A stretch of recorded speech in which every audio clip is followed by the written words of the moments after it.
This is a public safety emergency broadcast. All residents must remain indoors with the windows covered and the doors locked until further notice. This is not a test. I was sitting at my computer playing the latest first-person shooter game when that loud alert started blaring from my phone. I was wearing nothing but some boxer shorts with a pair of socks and had just succeeded in beating my personal record for the longest time without taking a shower. I'm severely introverted and keep to myself. My front door is almost always locked, and I keep my curtains closed to block the outside world from penetrating my comfort zone. I work from home and I live alone, so there's little motivation to practice good hygiene. That being said, I was in need of a good scrub. I could practically taste my body odor. My chair smelled as though the essence of my stench had been absorbed into the fabric. It was not appealing. The announcement broke my concentration from the game, and I decided it was a good time to take a break and clean up. I was also curious about the reason for us to keep our doors locked and curtains drawn. My curiosity got the better of me, and I decided to get a peek outside my bedroom window. I have blackout curtains in my room, as I like to sleep in total darkness. I moved the curtain, and the light that suddenly assaulted my retinas was immensely bright. I was sitting in the dark all day, and forgot that the sun existed. It was shining directly into my line of sight, and nearly blinded me. I dropped the curtain and recoiled back as I rubbed my eyes, cursing at my own stupidity. I could see again a few seconds later, and I told myself not to do that again. After that mistake, I went to start the shower. My bathroom has a frosted window for privacy instead of curtains. I got undressed as steam billowed out from the open door. Before I stepped in, something moved in the corner of my eye. I thought I saw someone quickly pass by my window. I paused for a moment and stared back at the glass, wondering if it was just my imagination. After a couple minutes of not seeing anything, I shrugged it off and hopped into the refreshing water. While I washed my greasy scalp, I heard a faint noise, like someone throwing pebbles at a window. Every time I poked my head out to inspect the noise, it would stop. I finished washing myself and got dressed without any further disturbances. I made myself a quick lunch and sat down on the couch to watch some TV. I put on a generic rom-com and let my mind go numb. After a few hours, my trance was broken by another tapping noise. It was coming from my living room window this time, and sounded like knuckles rapping against glass. Unfortunately, my living room curtains are thin, so light still filters through in the afternoon. That also means that I can see if someone is standing behind the glass by the silhouette that forms on the curtain. The late day sun was just about to set, causing light to shine directly through that window. However, there was no silhouette. The knocking continued as I sat there confused. I almost got up to check what was making the noise, when my TV blurted out another alert that startled me. This is a public safety emergency broadcast. All residents are reminded to remain inside. Cover all windows and lock all doors. Do not open them for any reason. This is not a test. The announcement ended, and I was left in silence. The knocking had stopped, and my screen was black. My TV switched back to the rom-com with horrible timing as the laugh track on the show blared over the speakers.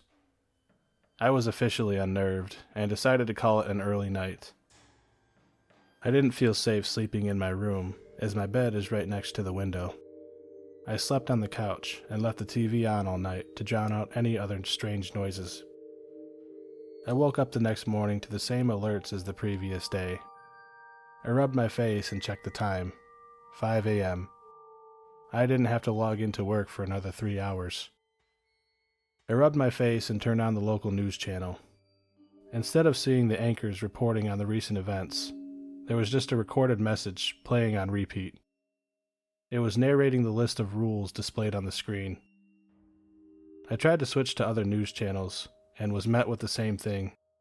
Every channel that televised live or current events was hijacked by that broadcast. Remain indoors. A mandatory quarantine has been set in place. The following rules have been installed for your safety. Failure to comply may result in injury or even death. Number 1. Anyone caught venturing outside will be apprehended by the authorities if they survive long enough. Number 2.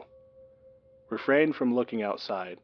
Failure to comply may result in blindness or insanity. Number 3. If you hear a knock or a voice at your door or window, do not answer it. They want to get inside. Number 4. If they try to enter, call the police to report it. The dispatcher will instruct you on the next steps. Number 5. If you look at them, they will be able to see you. If you make eye contact, it is already too late. Number 6. If you are low on supplies, call 911. Supplies will be delivered shortly. The dispatcher will give you a password. Once the officers arrive, ask them for the password. If they do not respond, or if they answer anything other than the password, call 911 again and wait for further instructions. Number 7. All internet access and services beyond emergency services will be temporarily disabled until the end of the quarantine. The authorities have notified your employers.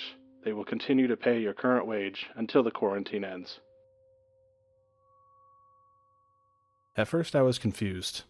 I wasn't sure if this was real until I checked my phone and saw that I had no cell service. I ran to my computer and saw that I couldn't connect to the internet. I walked back out to the living room and stood there, staring at my TV. My mind started racing to rationalize what was really happening. Then time slowed as my heart sank at the realization that I broke one of the rules. I looked outside. I suddenly felt like something was watching me. Then I heard a voice like a whisper. It sounded strained and raspy. I see you. I turned around and froze in absolute horror. My living room curtain was wide open. There was a figure standing in the window, staring directly at me. It was a pale humanoid creature, without any hair at all. It looked like a suit of vacant skin. Its eyes were empty black pits. I started hyperventilating. I accidentally made eye contact with it. I quickly pulled out my phone and dialed 911. Maudeville Police Department, what is your emergency? I scrambled to get my words out. There's something outside. It's staring at me. I made eye contact with it. What do I do? Remain calm, sir. We're sending a unit to your location. The line went dead. I never told them my address. I watched the creature while the dispatcher spoke that last sentence. Its mouth moved in conjunction with the words from the dispatcher. I dropped the phone and noticed that the creature had taken a step forward. In my state of panic, I hadn't seen that it was slowly moving closer and closer until that last step. That's when I had a new, horrifying revelation. The creature was on the wrong side of the glass.